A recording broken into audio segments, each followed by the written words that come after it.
Good evening, everyone. Welcome to another edition of CtD Tech Thursday. Ron, how are you doing? What's going on, Dustin? I'm staying busy. That's for sure. Yes. We'll get into some of the details on that in a little bit. But first things first, let's get a education center update. How's that going? Man, look, I'm gonna tell you right now, the education center is going well. Today I moved six 300-pound parking bumpers. Maybe that's what you call it, a parking bumper. That wasn't very fun in like 90+ degree weather with like 10,000% humidity. Mm-hmm. But they got moved. And the parking lot's getting sealed. We've got some painting going on inside right now. We got some fresh walls in the building. It's coming along, man. It's definitely coming along. We haven't touched the bowling lane room yet, but we're going to, and it's going to be dope when it's all said and done. So definitely, everybody will be. It'll be refreshed. It'll be completely updated and refreshed by the time we're all done. So that's where we're at with that. Yeah, it's going to be well worth it. Well worth all the hard work once it's all finished. So we may even have some haters come, Dustin. Yeah, some haters want to come check it out. Haters and fake friends. Absolutely. So that is our topic, of course, for tonight. But we have one other thing to discuss. Ron, if you want to take that away first, and then we'll go into one of our main events, especially for the staff tonight. Yeah, so real quickly, we do this thing with the staff where it allows them some unique opportunities. That's one of the benefits of being on staff with us. So one of the opportunities that we recently did is we allowed the staff to participate in this program that we call Easter eggs. It's kind of neat. It allows them to be able to get stuff at great deals and great discounts. So I know we have also decided to allow them to get entered into a raffle, and the raffle is going to be Dustin, you're going to do the raffle now, actually, right? And we're gonna figure out who gets to be one of the first people invited to the education center. So yeah, you can let's see what you got for these raffles. We got a lot of entries. Yeah. So let me get this screen shared. Here we go. All right. So Ron and I are going to disappear for just a little while. So we have 5 wheels. 1, 2, 3, 4. This one hasn't been made yet. 4 and 5. So all of these wheels have 68 names each. So one person on wheel 1 is going to be entered onto our final wheel here, and then we will spin the final wheel with the 5 people, and that will be our winner for the trip to the education center. The staff had to follow specific guidelines to be entered. These people followed those guidelines, and they are in. So here is our first wheel. We'll scan through this fairly quickly, but still give you some time to see your name. All right. Are we ready? Ready. Let's do it. First wheel. First name. We'll spin it a couple times. And the first lucky name out of this wheel is Greg. Greg, congrats. You are moving on to the final wheel. So you will be part of 5 people that have the opportunity to get that trip. So here is our second wheel. That's an expense paid trip too, so they get to come for free. Mm-hmm. This is all an advantage of being on staff. Not only do you get access to the Easter eggs, like Ron mentioned, but you get entered into special drawings like this one for that expenses paid, trip to the education center. So let's go ahead and spin our second wheel. Best of luck to everyone on this wheel. Here we go.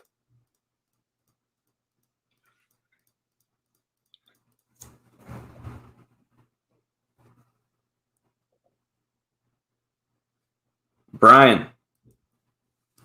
Brian Plott is the second person. Moving on.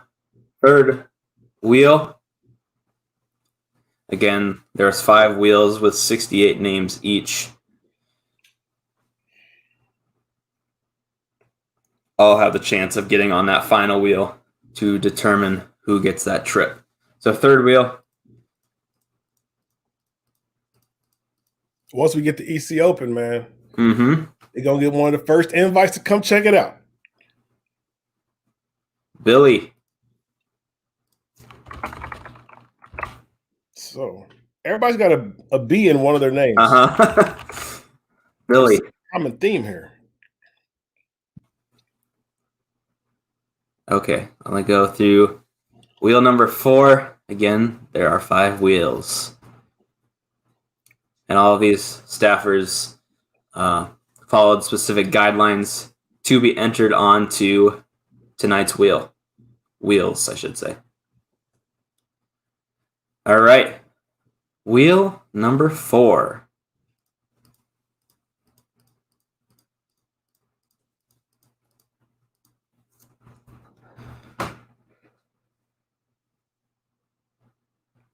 William, our first name without a B.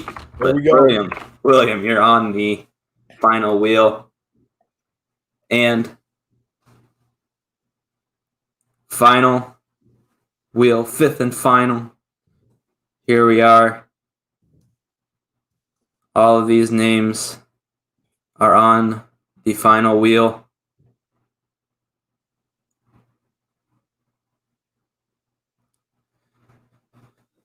Okay, final person. Here we go.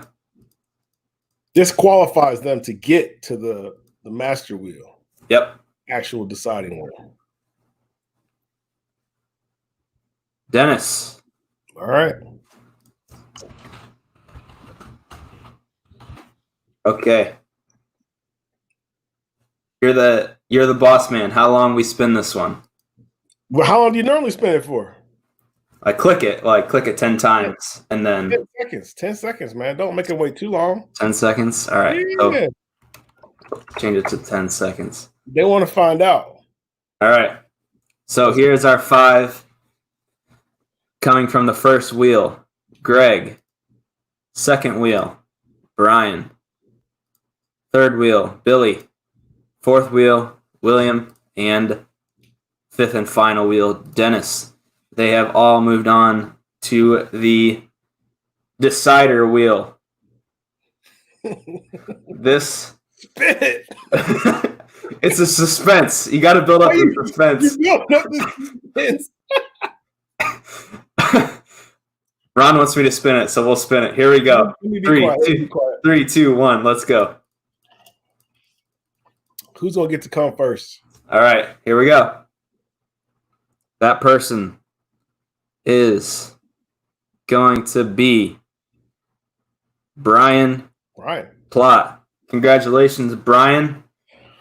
You have won the expenses paid trip to the CtD Education Center. Send an email to help@ctdbowling.com, and we will start communicating on dates, travel plans, whatnot. But send that email. Congrats again, Brian. You are the big winner. Awesome. That was cool. All right.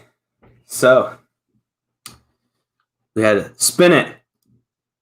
Eugene said spin it. I'm telling you, you gotta build up the suspense. I guess so. So now we get to the real topic, man. Second topic at hand. Yep. So tonight's topic, of course, is haters, fake friends, and what to do about them.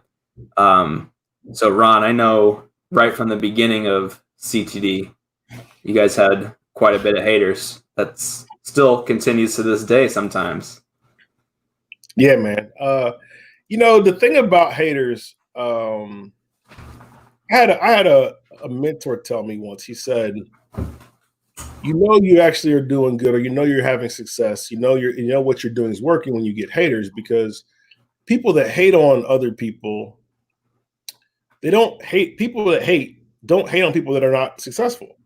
You know what I'm saying? Like, even when if you think about it, even in general context, people that are not doing good, people that are not doing things well, people that are not successful, no one's hating on them because nobody knows about them. You know what I mean? Like, they're not part of the topic of conversation. So it ends up being really a positive sign in a lot of ways, as long as you're doing the right thing. So that's the big caveat there. If you're not doing the right thing, then being hated on can be, that can really be to your downfall. But if you're doing the right thing, having haters isn't necessarily a bad thing. And I can tell you that, obviously when we first got started with CTD, and we were small, we were new, nobody really knew a whole lot about us. When we started getting the hate was when we started selling some purple stuff. We had a lot of people that liked purple stuff, and a lot of people were like, oh, well, it's this, it's that, it's blah, blah, blah. But at the end of the day, one, they're wrong, right? They're wrong. But more importantly than being wrong, what we found out is they were actually helping us, because people would ask, well, what is that stuff then? Or maybe I should try it out. And then once they tried it out, they liked it, and it actually helped us.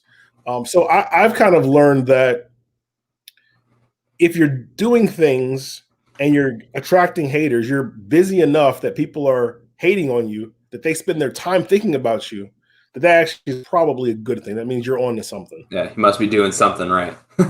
Yeah. So, yeah. So this is a good question. How many haters now approach you for free product? Yeah, I can tell you that's always fun to me. I had a call the other day. Somebody called and was like, "Hey, can we come practice and bowl in your education center?"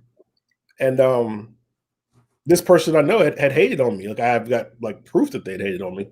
And I was thinking, I was like, man, like, what kind of, you got to be a different kind of situation to think that that's cool. First off, now here's the deal. For me, I don't like it. It doesn't make sense for me to then, be mean or be rude to those people, right?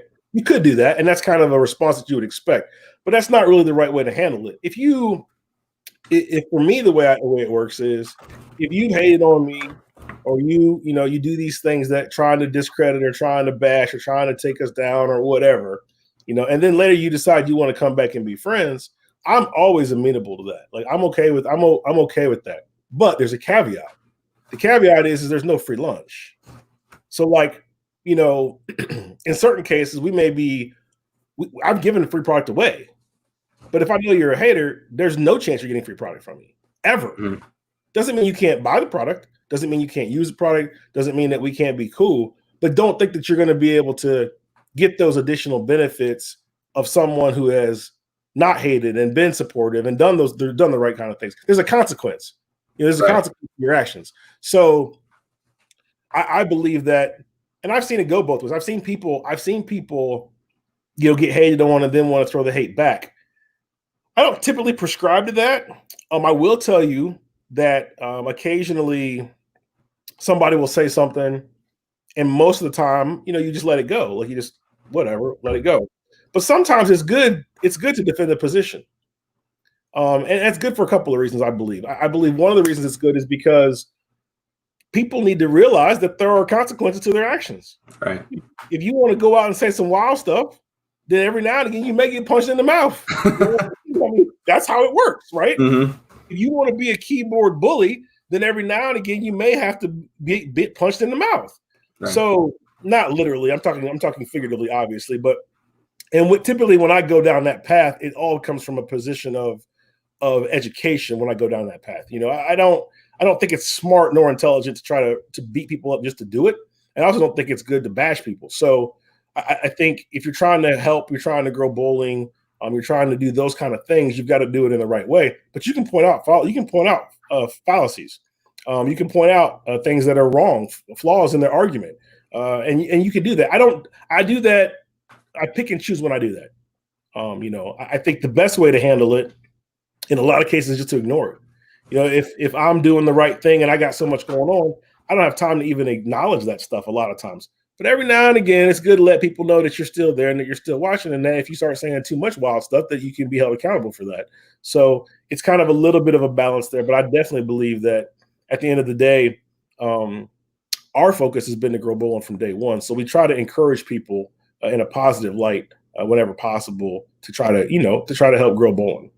Now, have you ever had it where there's so much hate that it's mentally draining? Like, it's like, I just can't do this anymore?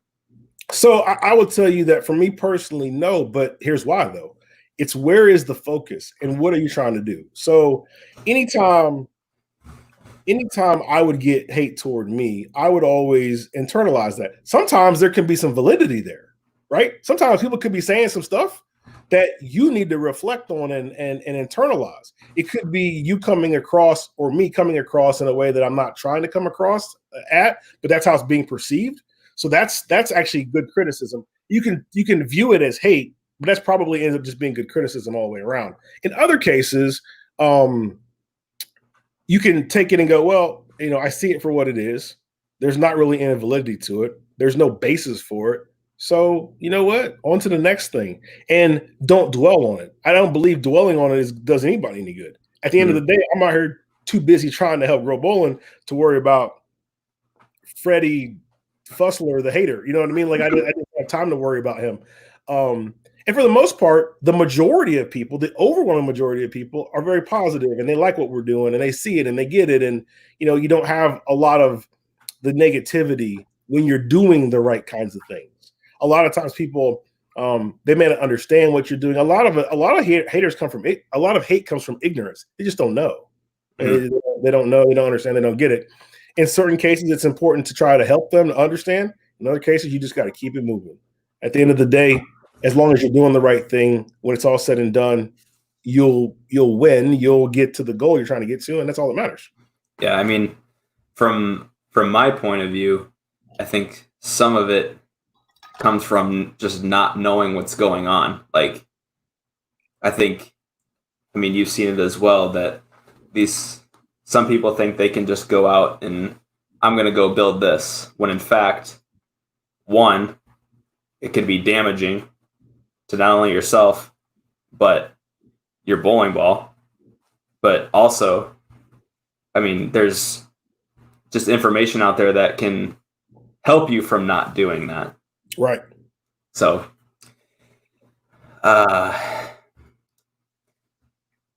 Nicholas says, I have teammates I try to help with knowledge you have provided with CtD products. Frustrating that they don't want to listen, and it visibly hurts their performance when it turns and hurts our team's performance.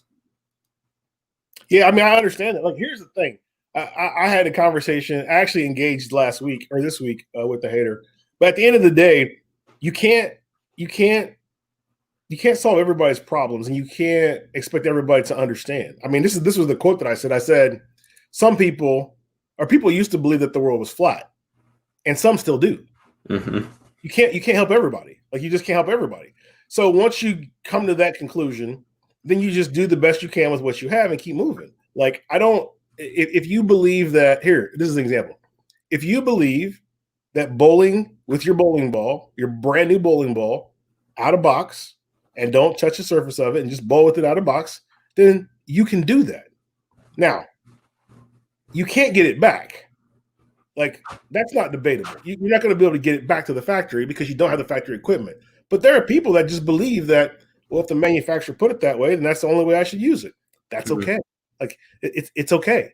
Like, not everybody wants to get better. Not everybody wants to learn. Not everybody wants to use whatever information available to their advantage. And that's why not everybody's equal either. You know what I mean? Yeah. But at the same token, you've got a responsibility, I have a responsibility to put out the information that we know that's based in data and science as fact and put it out there. That's what we're here to do. So we're going to continue to do that. Whether everybody accepts that as being fact or not, that's on them to decide. And at the end of the day, as long as we're doing our best with the information that we have, then I'm happy with that. Mm-hmm. Yeah, I mean, a lot of people are just a little hard-headed, but that's how some people are. I mean, you can't. Right. Some people you can't change in regards to their facts or what they think are facts. Some things that they thought were right 20 years ago might not be right now. I mean, 20 years ago, we all thought Pluto was a planet. And now we're saying it's not. So, I mean, it can change. Things can change. The thing that I find so interesting with bowling is that there's not a lot of data in bowling. A lot of the things that are common knowledge, so to speak, are based on just purely subjective opinions. So for us, especially me as an engineer, that's an issue, right? So I'm like, well, let's go get some data. Let's go find some tools that exist to help us measure. Let's go invent some tools. Let's go do whatever we can to really get something behind what we're saying. So a lot of times that draws out a lot of haters. People say, oh, well, you didn't throw the ball at the same speed because you didn't use a robot, or whatever. At the end of the day, we'll always come to the table with some sort of data, and that's what forms our beliefs and what forms with what we go to teach other people. Because at the end of the day, if you got nothing to fall back on, no data to fall back on, well, then it's subjective as everybody else, and that's not the most effective way to move forward. So we don't do that. We just don't do that. Yeah, I mean, data is how you give something validity. So there was a guy that I used to work with a long time ago, and he had a saying that I'll never forget. He said, "In God we trust, all others bring data." And I was like, that's interesting. So, nice. Yeah. Nice. Rob brings up a good point. You can't force people to learn. All you can do is make the information available and hope they grow as a bowler. Right. And not everybody wants to grow as a bowler. I mean, I have people all the time that they're like, hey, I'm kind of content averaging, 150 or 200 or whatever. So not everybody wants to get better, and that's okay. There's nothing wrong with that. But our goal, our job at CTD is to help people get better. So we put out information on, as much as we possibly can to help educate people to get them to be better. For sure. So why do you have haters? I think you get haters because people are jealous a lot of times, right? I think you get haters because people they're unhappy with what they have going on in their life, and that's a way to project negative energy. I think negative energy and positive energy is real, like it's real, and whatever you put out can come back to you. So if you're doing the wrong things and you're out doing the wrong things and you're all, you're in a bad spot, you're more likely to put out some more negative energy, and that can come in the form of hate. And that's unfortunate. That's unfortunate, especially given the situations that we're all in, and the times that we're in. But at the same token, it's understandable because that's an emotion that is very powerful, and it's very easy to fall into that.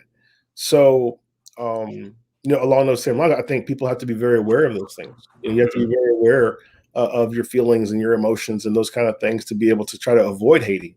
There's been times where I've caught myself wanting to hate on something, and I'm like, wait.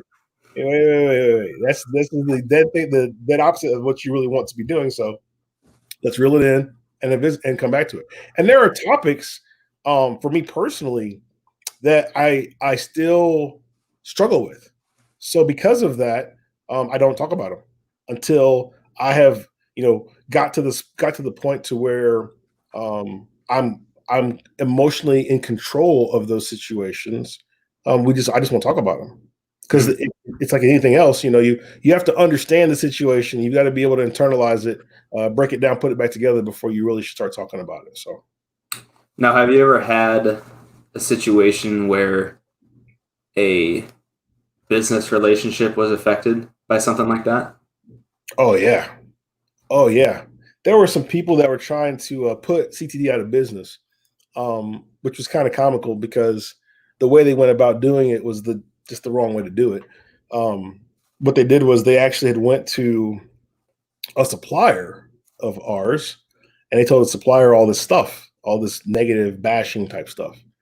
So the supplier, he calls me and he's laughing. He's like, "Hey man, I gotta tell you the story." And I'm like, what you got to tell me? He said, I know you're doing something right. I'm like, what do you mean? He's like, wait till you hear the story. So I'm like, what's the story?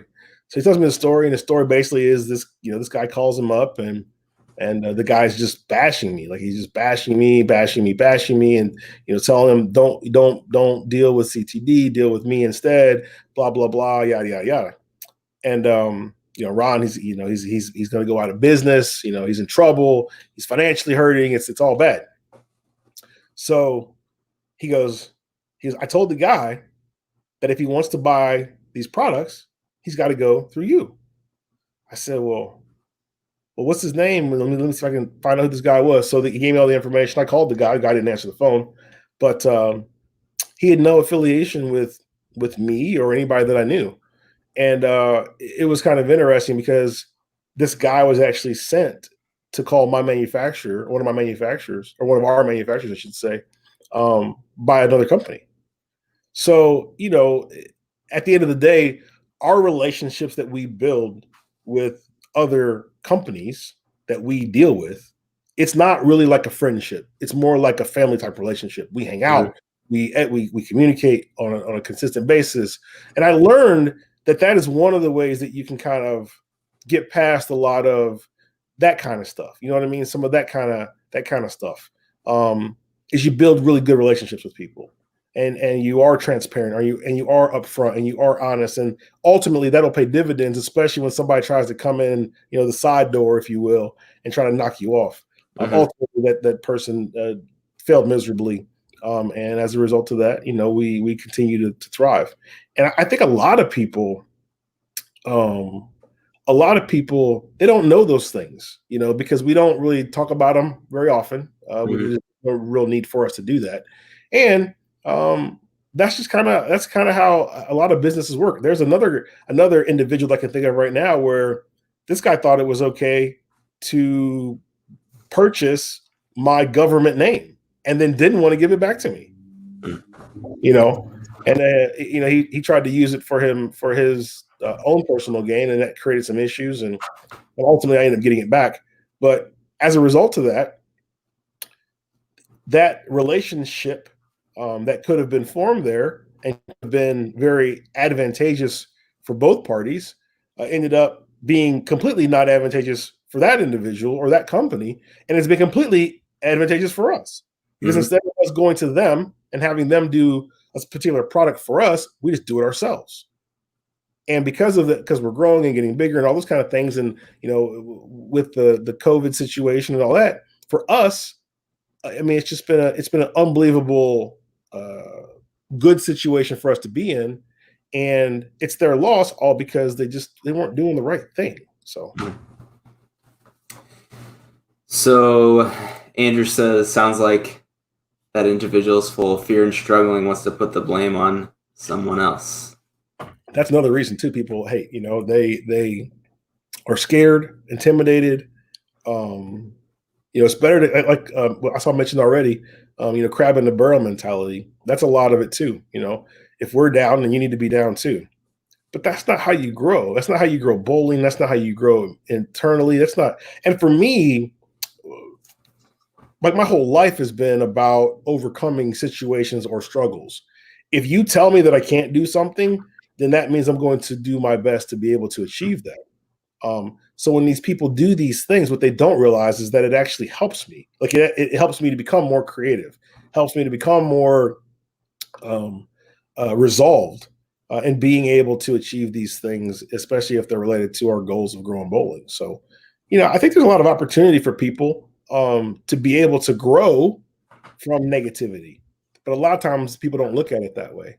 And once you start looking at it that way, it becomes a really powerful tool, because then you have the positive to push you and the negative to push you. And that becomes a really powerful force to get you to where you want to get to. Now, in terms of, let's talk beginning of CTD. Now, when you started getting the hate at the beginning, did that drive you to say, hey, I'm going to put another product out that's just going to blow them away? Or were you we use hate as fuel. So some of our best, like say Rob said, some of our best productions are a function of or rooted from hate from people. And I know that what's funny is that actually works in a lot of different capacities. There was I watched a video that Drake had did, and at the time he was talking about he was in a situation with another rapper where this other rapper just basically outed him on a whole bunch of stuff, like outed him that he had a baby, and it was with it was a really rough situation. But Drake had explained how he used that hate on him to put out some of his best songs ever, because he internalized it and then used it as a positive force. So it's the same kind of thing with us. Like when we started getting hate on Purple Stuff, that was a positive for us, because I'm like, well, people are going to ask more and more about that, and once they see it, it's over. You can say what you want about that product. You can say what you want about what you think it may be, but at the end of the day, once you use it, it works. It does what we say it does. And you can't go to the store and buy it because it's just not there. That's not how it works. And I get the rumors and I get the things that were speculation about it. But at the end of the day, it's a product that we sold that works. And obviously, even with all the hate that we had received, it wasn't enough to stop us from doing it. And it didn't slow us down. I believe it actually helped us to ultimately be able to buy the education center. Sure. Definitely. Rob says on the lanes, Pete Weber is an incredible example of using hate to create focus. I couldn't agree more. Pete definitely bowled the best when he was not happy. Yep. So, so going off of that, what can you learn from somebody that's giving you haters in general? I think initially you want to try to see if there's something there. There could be something there. It could be something rooted there that's legitimate that you need to take a look at or need to examine. I got hated on because I'm black. I'm a black man in an industry that is not predominantly black, and that's scary for people, or can be scary for people. And I've experienced the racism or hatred as a result of that. But at the end of the day, my intentions are pure. The goal is pure. What I'm trying to do is pure. I want to grow bowling. That's it. That's it. And as long as you're focused on those things, then the negativity and the hate, it doesn't get to dwell on you. It doesn't get to stick. Once it bounces off of you, you keep it moving. I think people a lot of times are so worried about what other people think about them, and that really, really eats at them. And once that happens, that's a mental thing that will tear you down from the inside out. But the way you get around it is making sure that you're focused on the right goal, focused on the right, and have the right intention. If those two things are in place, that hate will go away. Because like I said, most people, they hate because they don't know, they're ignorant. And over time, they'll become educated. Over time, some of them, not all of them, but some of them, they'll want to come back. They'll be like, oh yeah, I guess you were right. And they'll want to come back, and then they want to get in, and then everybody wins. And if you keep the focus there, I think that's how you really can deal with it. What's the end game here? Our end game has been to be to be the educational authority when it comes to this stuff in bowling. That's what we want to do, and everything that we're doing is geared toward that. The videos we put out, the products that we make, the education that we put behind the products, all that stuff is geared to helping the bowler become better. So as long as we're doing that, I mean, there's not a whole lot that else that really matters, especially if it's coming from a hater. Mm-hmm. So let's go ahead and switch topics a little bit. Now, if you do have any questions, feel free to put them in the chat. We will answer some questions as they come in. But let's move on to fake friends. Now, I know over the past couple months, some people have emerged to you again. So I want to get your thoughts on, one, what your thoughts are, and two, do you let them back in to your life? So fake friends are a really interesting topic for me. I've had lots of experiences with fake friends to various degrees, everything from professional relationships to personal relationships. And it's really interesting to see, because the common theme that I found in all those relationships is it's all about them. It's all about what benefits them.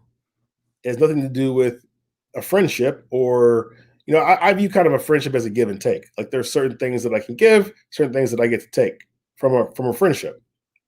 And hate or people are that are fake, it's all about what can we take? What can we take? What can we take? At all costs, at any cost in certain cases. So for me, what's happened over the last maybe 5 or 6 years is a focus on trying to understand those intentions earlier. And once you have went down that path to burn that bridge or to create that, that fakeness with me, I am one to be cautious about what our interaction is moving forward. And what I mean by that is, if it's all about you and you don't want to help me when I need help, then I'm going to be very reserved in how I approach you, going forward. I don't believe anybody you just shut people completely out, but I think you should definitely put some space there. You should definitely put boundaries there, and they're very hard boundaries. So if you were, if you were a person who I thought was a friend, and we were friends for a time, and then you decided to turn your back on me when I got let go, and then now because we have this building, or now because you see what's going on, now you want to get back in. It's not that simple. It's not just that simple. I think there's a process, right? I think the first step in that process is realizing that you made a mistake, and owning up to that. Like I said, there's accountability there, and there's not a lot of accountability in friendships in general. And I think that's why you can have so many meaningless friendships so often, because there is no accountability. So I told this to somebody today too. I said, if you didn't like me or didn't like what we were doing, or you were in this whatever against us early, and now that you see that we have something to offer you, potentially with the building or whatever, now you don't you won't get back in like that. That's just not how it works. It's one of those things where you may never get back in. Like, you may never get back in. You could. The opportunity could present itself to where it does make sense, but there's definitely a wall to climb. There's definitely some accountability that's got to be had, and it definitely is a lot to overcome to even be able to get in the door then. Because at the same token, I mean, you have to be accountable for what you do. So if you want to go around and talk wild and crazy, that's cool. Talk wild and crazy, but don't expect it to be nice and sweet when all of a sudden later you want something. Don't expect it to be sweet then. Right? That's not how it works. So you can be crazy, but there's a consequence to that. So that's just kind of how I view it. So for sure. Ron is on fire tonight. Terrence says. So this is a good example of a fake friend. Perfect example. Yeah. Perfect example. Guy saying that he's my friend, but he's fake and wants to put me down all the time. So that's the thing. So what you do then is you begin to put distance between you and these people. You begin to put some distance there. You delay returning their text messages. You delay, you need to make sure you're in a positive space to recognize and see what's going on, and then to react accordingly. Doesn't mean you're mean. Like, I don't think you should be an a-hole to people. You shouldn't do that. What you should do is you can distance yourself from people. I don't have to respond to you, right? There's no rule that says if you ask me a question that I have to respond to you. There's no rule that says that. Now, doesn't mean that I won't respond. Doesn't mean that I won't try to help. But don't get it twisted. I don't have to do anything, right? And I think that there's some of that happens too, where people, they just they feel entitled, and that's unfortunate, because entitlement is a very, very draining tool, draining emotion. It makes you jealous. It makes you feel like you should have something that you may not necessarily should have. It may make you do things you shouldn't do, and ultimately it's bad. It's really, really negative.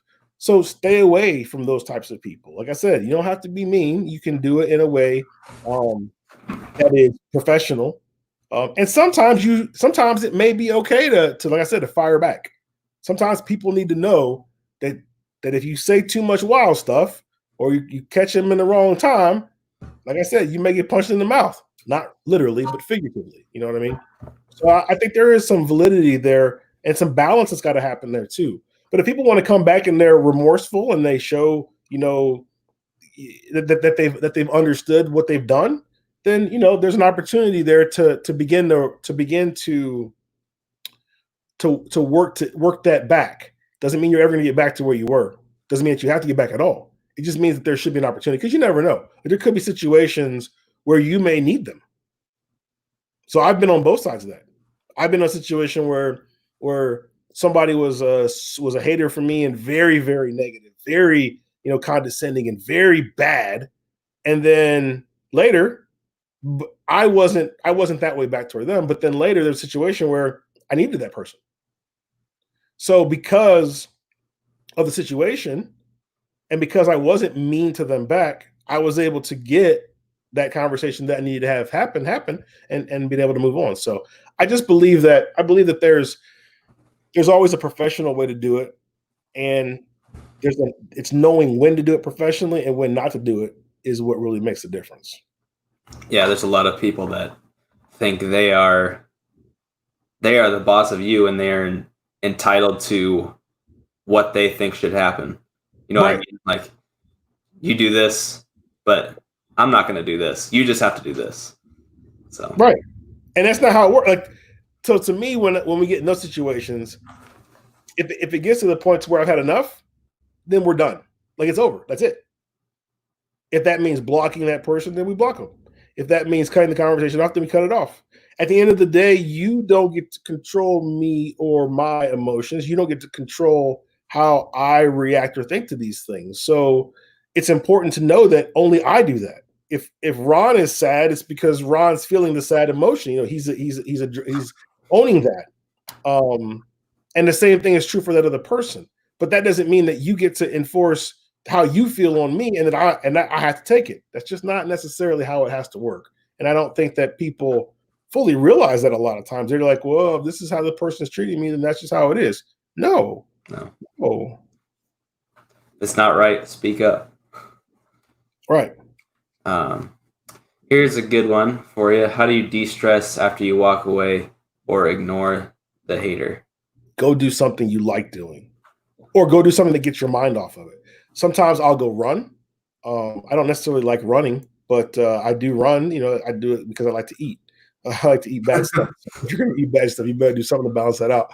But anyway, so go do something that you like doing. If it's playing video games, play some video games. If it's bowling, go bowling. You need to find something to get your mind off of it because you're upset at a situation. It's a mental thing. So you've got to change the mental situation that you're in.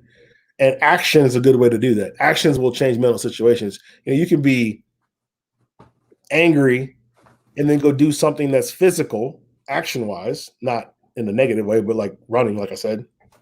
And that can change your mental perspective. So understanding that and understanding that you control your emotions is huge. Like, you control it. Nobody else really gets to control your emotions. It's you. Mm-hmm. And once you really, really can internalize that and really can understand that and buy into and believe that, it's a lot easier to be able to handle those situations that are high stress. You can walk away and go do something else. Yeah, something to get you in the positive frame of mind. I know for me is something that's very important. So going back to fake friends, it's a circle of trust. And Frederick said, COVID showed me a lot about people. The COVID showed a lot of people about a lot of people. I mean, things that you saw and hear and see, people get removed. They get removed from your friend list. They get deleted. They get blocked. I've seen a lot of that happen. It's happened with me on some things too. I mean, at the end of the day, I believe that you should take a look at try to look at it from somebody else's perspective. Because like I said, there could be some stuff there. Some of the best things that I've learned is from criticism. and you have to be able to decipher between criticism and hate. They're two completely different things. And most people kind of lump them together or confuse them. But criticism is actually there to help you if you look at it the right way, whereas hate doesn't have any purpose other than to try to bring you down. And once you can see the two, you can leverage the criticism in a positive light, and you can turn that hate into just pure fuel. Mm-hmm. Yeah, if you don't like Ronald Hicklin because I'm black and an engineer and in bowling, then you're really going to hate Ronald Hicklin because I'm still going to be black, engineer, and in bowling. It's just how it works. Mm-hmm. I'm not going anywhere. This is what I want to do. This is what my life plan is about. So if you don't like that, you're going to be hating for a long time. Your best move, right? The best thing you can do is to try to understand the position. The best thing is to try to embrace what we're doing. Or you can separate yourself from me and separate yourself from what we're doing. That's fine too. That's an option you have, And some people, that might be the solution for them. But we try to help as many people as possible. We want to grow bowling as much as possible, and our focus is purely on that. The products pay the bills. The staff is, a very great positive force to have, because they always are there to give you lots of positive feedback, and even positive criticism. So it's all about who you kind of pick and choose to be around too, to help get your mental state right. If you're around negative people all of your life or all the time, you're gonna become more negative, and that's not helpful for you or them. So for sure. One final question for you: do you ever let like a hater or a fake friend back into your life? And going off of that, is there somebody like that you're pretty close with? So I would say no. I would say if you get back in, it's in a different capacity, right? Now there's this wall that's there. And now that wall is a protection for you and for me. It's a protection for you because whatever trust that I had built up with you now is no longer there. So it can't go back to where it was. But it's for me because I also, at the same token, don't want to be put in a situation to where whatever did happen could repeat itself. Like, it's just not. It just doesn't make a whole lot of sense. There's 7 billion people on this planet. Like, we can find some other friends. We can find some new friends. It's not that hard. I can make new friends. We can, well, it's a little bit tougher with the whole like COVID thing, but maybe I make some more Zoom friends. I don't know. There you go. We have Zoom meetings every week now, so we can find other ways to interact. Watch some YouTube videos or something. Who knows? So I think the opportunity should always be there, but the bar to get over the hill to get in that opportunity is way higher. Way higher. For sure.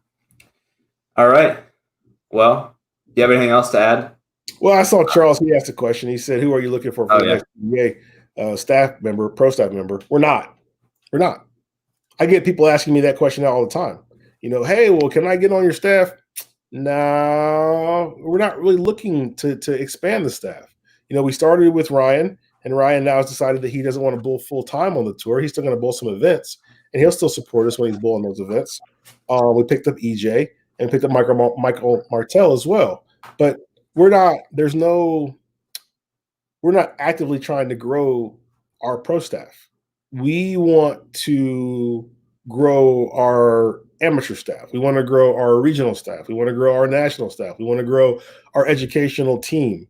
That's where the focus is for us. We want to grow that side of it because that has another big impact on the sport.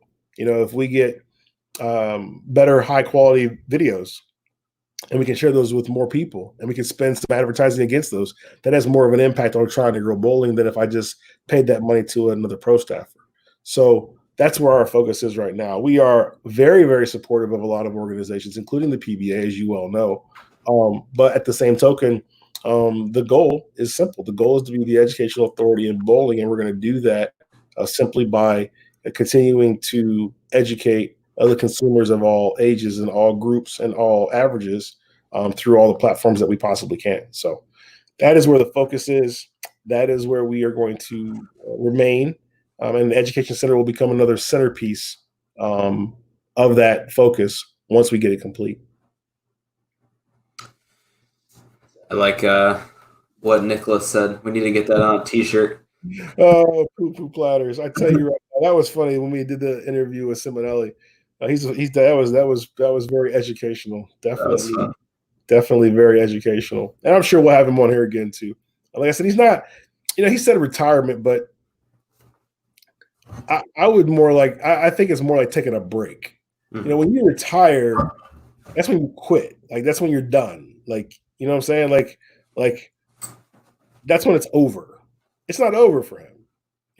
He's got another career path that he wants to go on, and he's going to go on it and have some experience there and have some success doing that. And he still has the ability to bowl, and I think as long as he has that ability, he probably will. He'll probably figure out how to scratch that itch when the itch comes back. So, and I'm sure it's going to be a lot easier on his family life.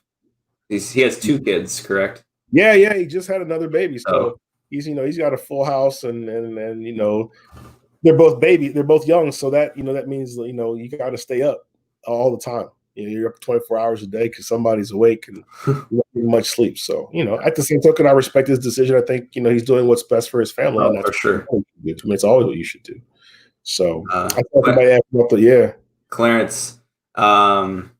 So we do have an exclusive website for pro shops only. It's proshoppricing.com. If you want to refer that to your shop or if you are a shop, get them to sign up. Just need their resale certificate or their tax ID number, and we will get them into the website. And that website, like I said, is exclusively for pro shops. Yep.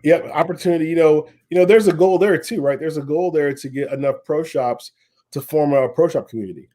We want to form a positive, impactful pro shop community where it's an opportunity to share ideas that are working in the pro shops. We have pro shops.